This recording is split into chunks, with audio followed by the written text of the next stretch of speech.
ரன்வீர் கண்ணா, மறந்தே போச்சு.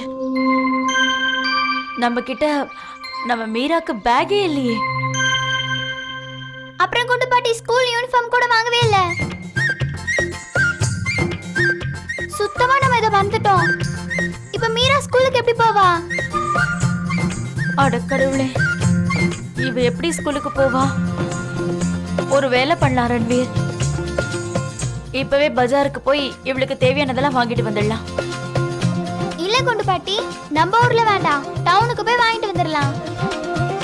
நான் பாத்திருக்கேன், டவுன்ல உள்ள கடைகள்ல ரொம்ப நல்ல பொருள்லாம் கிடைக்கும். அப்ப சரிப்பா, டவுனுக்கு போய் இவளுக்கு தேவையானதெல்லாம் வாங்கிட்டு வந்துடலாம். சரியா? சரி வா, சீக்கிரமா ரெடி ஆயிடு, நம்ம டவுனுக்கு போலாம். ஏய், உட்காரு. ஆமா, இதுக்கு பதில் சொல்லு. நீ எப்ப டவுனுக்கு போயிட்டு வந்த? எதுக்கு எந்த பதிலும் சொல்ல மாட்டேன்ற? நான் உன்கிட்ட தான் கேட்டுட்டு இருக்கேன். எப்ப நீ டவுனுக்கு போயிட்டு வந்த? வாய் திறந்து சொல்லு.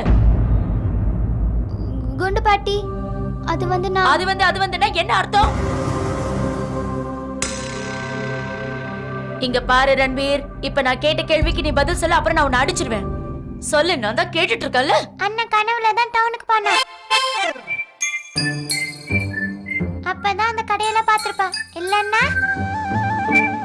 ஓய் வாலு, இங்க பாரு, நான் அவனை தான் கேள்வி கேட்டுட்டு இருக்கிறேன். நான் கேட்கிற கேள்விக்கு அவன் தான் பதில் சொல்லணும். நீ வாயை மூடிட்டு இருக்கணும். சரியா? குண்டு பாட்டி, நீங்க மீராவை திட்டாதீங்க, நான் சொல்லிடுறேன். குண்டு பாட்டி, நான் மீராக்காக சமையல் கட்டு பொம்மைங்களாம் வாங்கிட்டு வந்தேன்ல, அது அங்க போய் தான் வாங்கிட்டு வந்தேன். நம்ம ஊர்ல எங்கேயுமே கிடைக்கல, அதனால தான் அங்க போனேன். அட கடவுளே ரன்வீர், இவளுக்கு பொம்மை வாங்குறதுக்காக நீ டவுனுக்கு தனியா போயிட்டு வருவியா? யாருகிட்டயும் கேட்காம சொல்லாம கொள்ளாம நீ என்ன டவுன உன்னோட விளையாட்டு மைதானம்னு நினைச்சியா? நினைச்சது கிளம்பி போயிட்ட. டவுன் எவ்வளவு பயங்கரமான இடம்னு உனக்கு தெரியுமா? ஒருவேளை நீ அங்க காணாம போயிருந்தா என்ன பண்றது? எங்கன்னு தேடுறது சொல்லு. இன்னொரு தடவை நீ அங்க போனேன்னு வச்சுக்கோ, உன் காலை உடைச்சு கையில கொடுத்துருவேன். ஞாபகத்துல வச்சுக்கோ. எனக்கு தெரியும் கண்ணா, நீ ரொம்ப ரொம்ப தைரியசாலிதான். இருந்தாலும் டவுனுக்கெல்லாம் நீ தனியா போக கூடாது. சரியா? கண்டிப்பா நீ தனியா போக கூடாது. இனிமே போக மாட்டேன் குண்டு பாட்டி. சரி போ. உங்க அம்மாவுக்கு போன் பண்ணி கேளு, ஹாஸ்பிட்டல்ல இருந்து எப்ப திரும்பி வரான்னு. அவ வந்ததுக்கு அப்புறம் நாம போலாம். இவளுக்கு வேண்டியதெல்லாம் வாங்கிட்டு வீட்டுக்கு வந்துட்டு திரும்பவும் நான் ஹாஸ்பிட்டலுக்கு போகணும். சீக்கிரம் போ.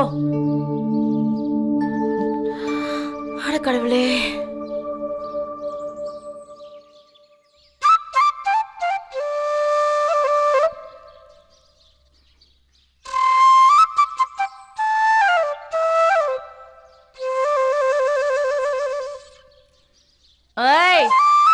உருளைக்கிழங்கு மாதிரி ரெண்டு கண்ணையும் வச்சுக்கிட்டு ஏன் என்ன முறைச்சிட்டு இருக்க? என்ன சாப்பிடலன்னு பாக்குறியா?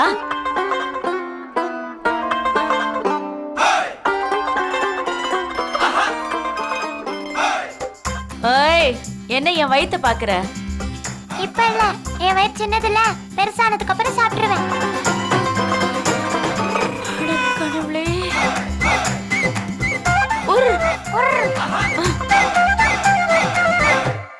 பெரியவளானதும் கண்டிப்பா நீ என்ன சாப்பிடுவ. உங்க அண்ணனுக்காக நீ எதை வேணும்னாலும் செய்வ.